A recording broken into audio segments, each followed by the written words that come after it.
Welcome to Goldfish on Games, where I'm putting my trusty joystick aside to check out these. Are they any good? Well, let's find out! And we start with the Power Player's Joystick by Mindscape. Yes, that Mindscape that made and published games. This, according to the box, is the ultimate high-tech joystick, and it was released in 1988. And I quite like the box design. It's this weird mix of blueprints and secret agents. Inside we find a joystick that's of the held style of design, rather than you have to place it on a desk. With there being a single fire button under the trigger finger, that is an ultra sensitive micro switch with a large trigger area for fast fire. The joystick is proudly protruding from the top of it, which according to the box is a hard-wearing steel shaft and ball-bearing pivot, for durability, reliability and dependability.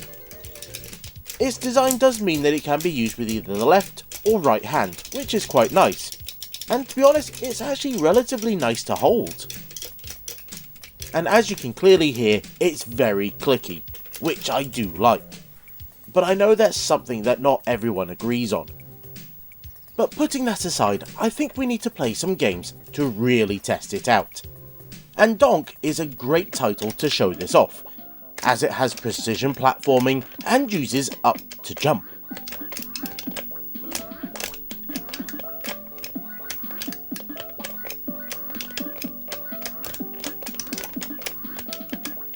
Which feels far more natural on a stick than a D-pad. And right away I can tell there isn't too much resistance on the stick, so it can be a little too easy to push a direction. But it's possible that's due to its age. As these older joysticks, if they've been used quite a bit, well, the springs start to get a little loose, and they lose their strength. So they're not quite as good as when they first popped out of the factory. Even though this one is boxed, I'm not sure how much use it got. Warping to Uridium 2, we can give that trigger button a real workout. And I think it's fair to say that this isn't too bad. But with the high fire rate of these games, it does become a real workout for your finger. Though thankfully, due to its ambidextrous design, it's pretty easy to switch over. And I think overall, this is a pretty decent enough stick. It feels nice to hold, even at the weird angles I had to hold it to do the recording, but I don't think it's ready to replace my go-to stick, but it's definitely better than some of them that I've used in the past.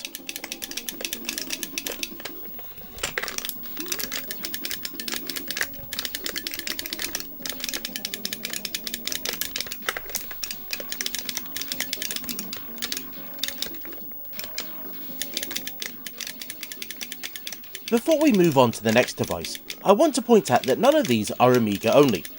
I just wanted to use the Amiga now this monitor is fully fixed. So I could have shown them off on a number of different machines.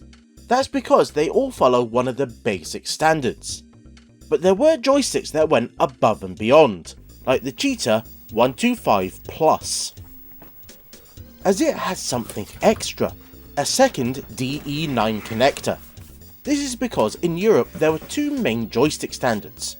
The Atari standard, which had its pins set up like this, so that was 4 pins for the directional inputs and 1 for a single fire button, and then there was the Amstrad standard, because they had to be different.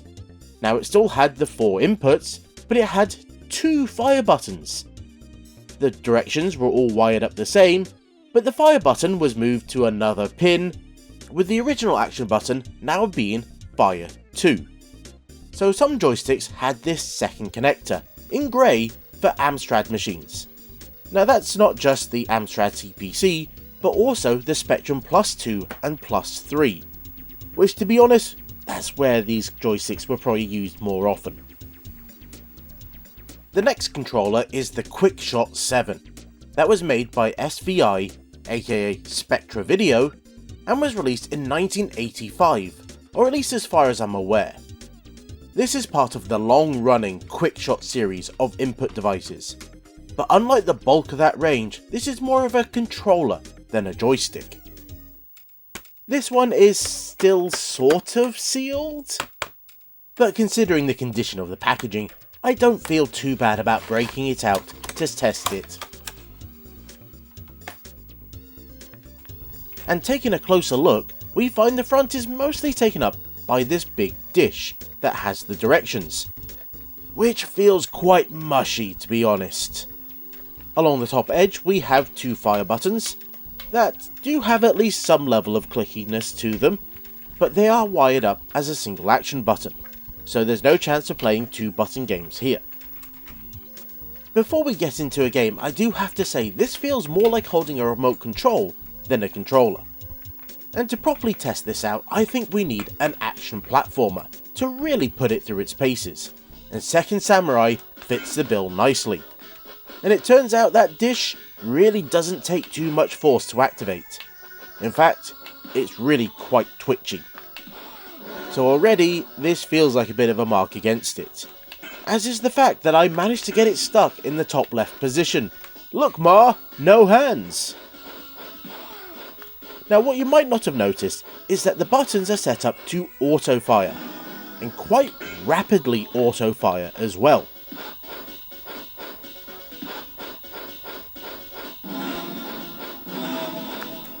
Which makes it a little unsuitable for this game, for a few different reasons. So I think we should move on to a shooter. So let's boot up Uridium 2 again. And this is starting to feel a little bit better. It's still very twitchy, and the Mantacraft ends up going in directions I wasn't quite planning, but the autofire really does help with taking out the enemies.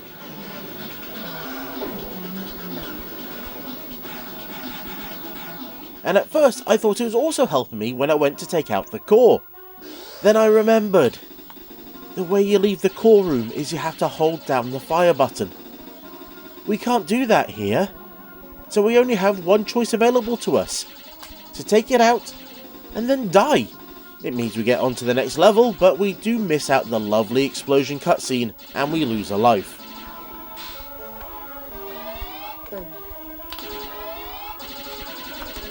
Now before we leave this thing behind, let's try one other game.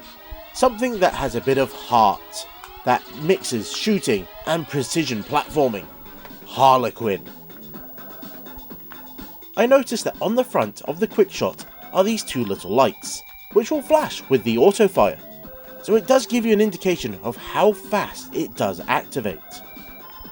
Now I think they could have really saved a bit of money by not having them, or even they could have replaced it with a switch to turn the autofire off. Now as we get into the game we see the touchiness of that disc coming back again, with our hero not always going where we want him to.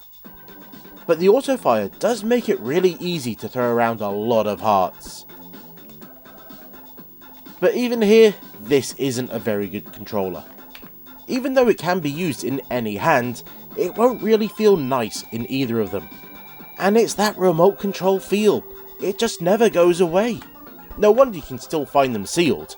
I bet they really didn't sell very well.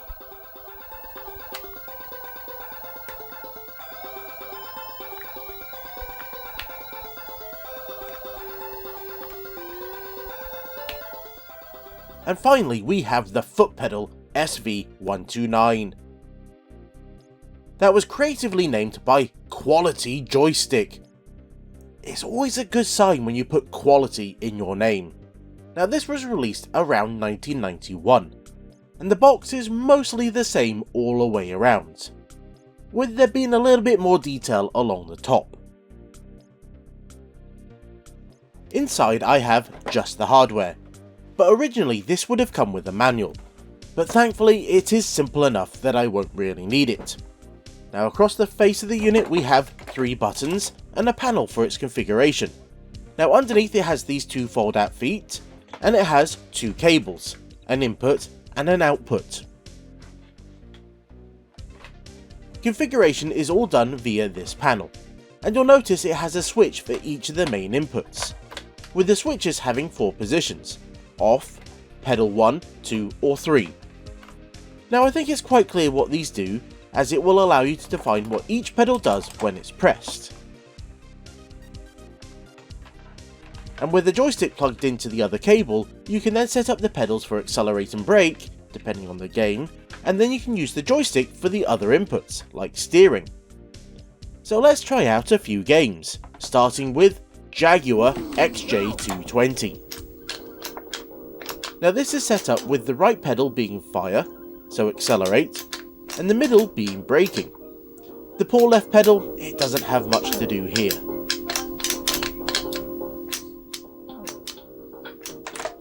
And if we're completely honest, the brake pedal barely gets a look in as well, as it's part of the issue with these more arcade racing style games. You just hold down the accelerator for 95% of the race. Most of the time you can slow down enough by just releasing the accelerator. The pedals do feel quite nice and chunky, with it being very clear when you're pressing it and releasing. And I think these would actually take a bit of punishment from a set of boots. But for now, I think I'm happy using my work from home slippers. So I have to say, so far, I'm quite liking this.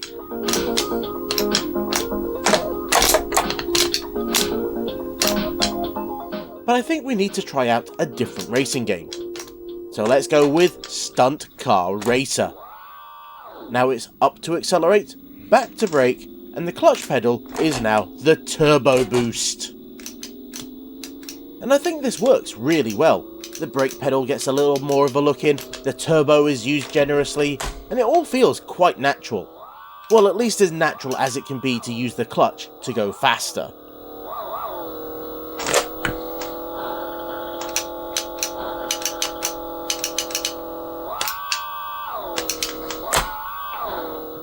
I can imagine this would work even better in a more simulator style racing game. But it's not perfect, as there's one thing that it does which can make navigating the menus a little bit of a pain. It disables the inputs on the joystick, so you have to coordinate your feet with your hands if it so happens that accelerator's up, for example. But other than that, it's working quite nicely as a racing controller. But you might be asking, is it any good for other games? Well, let's try it out with something like, I don't know, Xenon 2. I have moving left and right set to the two right hand pedals with fire on the left. And ooh, this is a real workout. You really need the joystick to move up and down as well, but once you add that in, well, it just breaks your brain trying to coordinate all of that at the same time.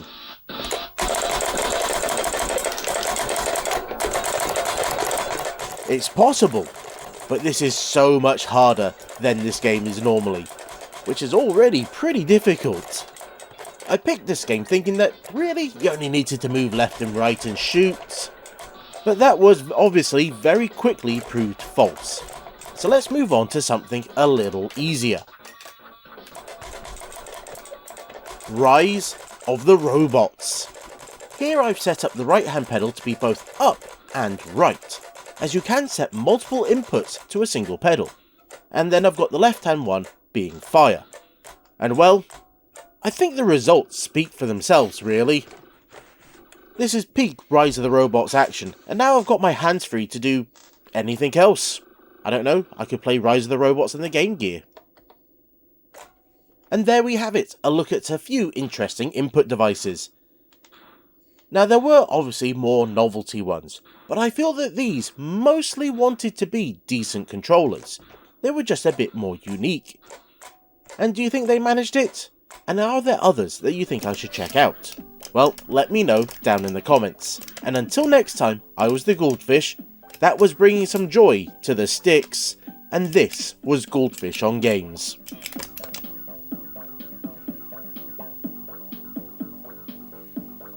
Thanks for watching me waggle my joysticks, I hope you enjoyed it. And if you did, then you're in luck, as I've made quite a few videos that you could check out, 2 of which will be on the screen right now. Or you can hit the buttons just under the video that will let YouTube know that you enjoyed this type of action.